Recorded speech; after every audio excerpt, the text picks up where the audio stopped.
Hi there. Welcome to Learning Subfolio. In this video, we're going to set up a basic call for submissions, then view the form we've created. We'll be scheduling our submission periods in a later video. In Subfolio, these calls are named categories, and I'm in the Categories tab to begin. In this demo environment, I've added 5 calls for submission. Today, we're going to be adding a 6th. To add another call, click the Add New Category button at the top right. This brings up the window where we'll be creating our call. This is the same window you see when editing calls, except there will be an update button at the bottom left here. Each screen we'll see is named on the left, and to navigate forward, we can click the next button, and there will be a back button to navigate backwards. Or next to each of these pages, when it's active, there will be a circle, and you can click it to go to that page. I'm going to name this call Fiction, and I'm going to leave Anonymous Review off. I'm going to disable the tip jar on this form. I'm going to leave it as a free submission. I'm going to leave it with no customer review workflow, and let's move forward. Let's talk about submission limits. By default, submissions are limited to 1 submission per submitter per category per period. That's what local limit means here. We can disable the limit completely by clicking this switch here. We can also create groups of categories where one limit applies by changing this to a grouped limit. For example, I can select poetry and essay nonfiction to create a group of calls where writers can only submit 1 submission per period.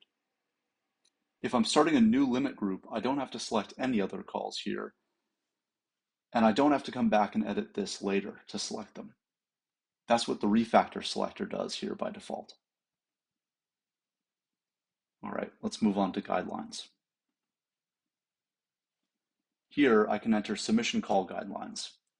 These show up in the main portal, and they show up on the submission form itself. Let's take a look at some of the formatting options. In the editor, we can select and bold, italicize, underline. We can insert images. Let's make the width 100%. In this insert menu, we can add tables. We can add YouTube video, embedded YouTube videos, special characters, and all sorts of other things. Let's get rid of this table, and let's go to form elements. The form elements section is where we actually define our form. You can see by default there are a lot of fields here. There's the account information, the writer information, an address entry form, the submission title, cover letter, and submission upload. You can see the eye icon here.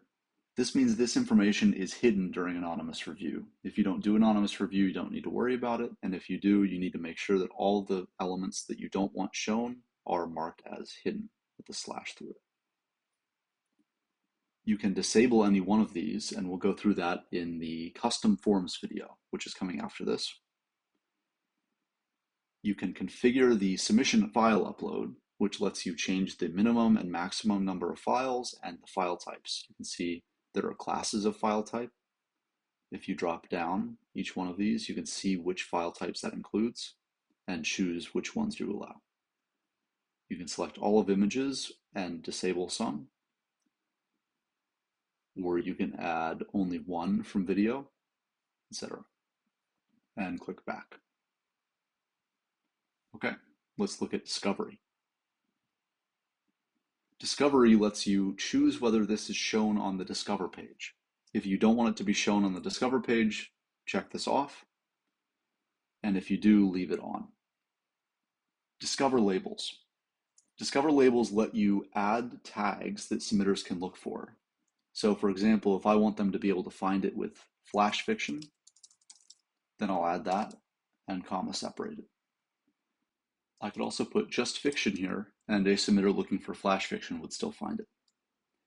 In general, it's better to use shorter tags because any user search is automatically broken into tags. So if you have short, then if you're looking for short fiction, it will show up. And if you have experimental, a user looking up experimental fiction will still find it. Let's move on to automatic replies.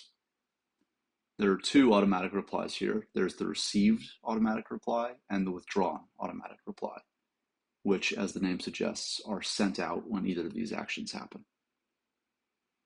You can see there's mail merge here. So dear submitter.firstname, submitter.lastname, these are automatically filled by the system.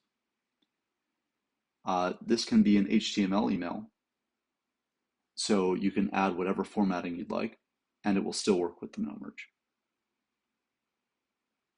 Okay, now let's click Create. We can see it created our new category, Fiction. We can see the price is free, and we can look at the grouped limit. Right now it's only Fiction. We can generate a fee waiver, good for one free submission, a schedule waiver, which lets submitters make off-schedule submissions. We can edit the submission category, we can duplicate it, and we can archive it. Let's make a waiver so that we can look at the form we just made. Here it makes a new URL for us, and we can copy it to the clipboard by clicking this button. We're in the form now, and you can see the banner we set in the branding video, the category name, and the guidelines we set along with the image. We can see the account information, the writer information, address, the submission title, cover letter, and file.